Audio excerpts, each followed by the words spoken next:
Yon, nagbabalik na naman po ang journey ni Johnny. Hashtag Pasilet. So sa video na to, dahil sa hindi tayo makalayo-layo dahil sa panahon ngayon, dito lang po tayo sa malapit.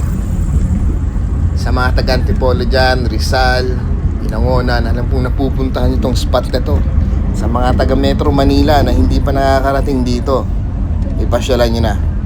Napaka-accessible lang po ng daan. Dito lang yan, sa Angono. Napansin ko maraming mga nakamotor.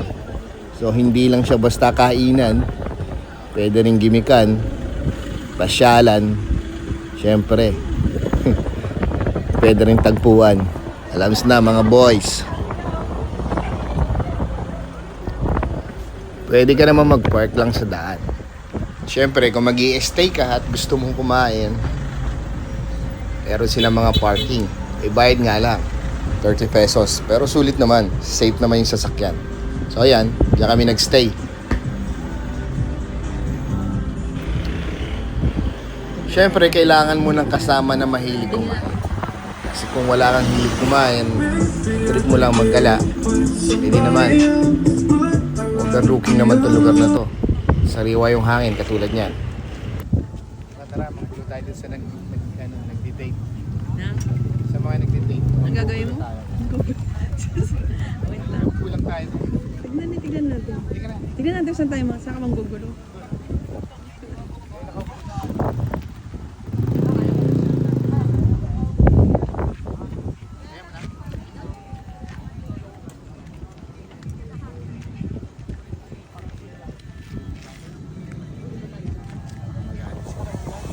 So medyo may kadiliman lang talaga yung lugar. Kaya maraming mga nakaupo. Ayoko naman silang guluhin.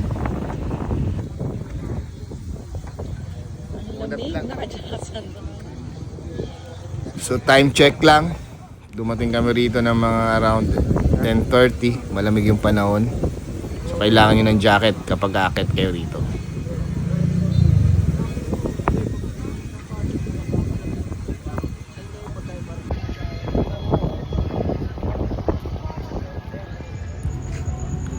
So ayan, katulad ng sinabi ko, kailangan may kasama kayong mahilig kumain.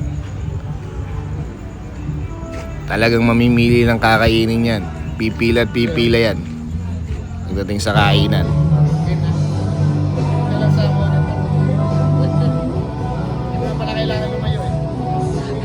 Parang bata dyan. Basta na ba yung season? Ay, duyan.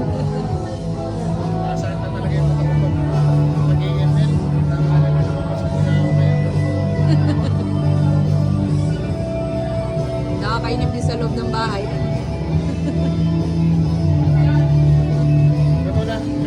Marami kang pinaluto. 8 pieces lang. Barbecue lang. Barbecue. Lahat ng bawal, kainin. Uwian na.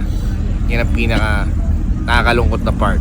Pero nag-enjoy kami. Thank you, Angono. Then mag-ingat lang ho sa pag-uwi dahil medyo madilim ang daan. Walang street light. May mga portion na walang street light. Pero safe naman dahil tabi-tabi naman yung establishment. Then may madadaanan ka naman na mga residential. So sana nag-enjoy kayo sa video na to. Ito ang journey ni Johnny. Hashtag Pasilet.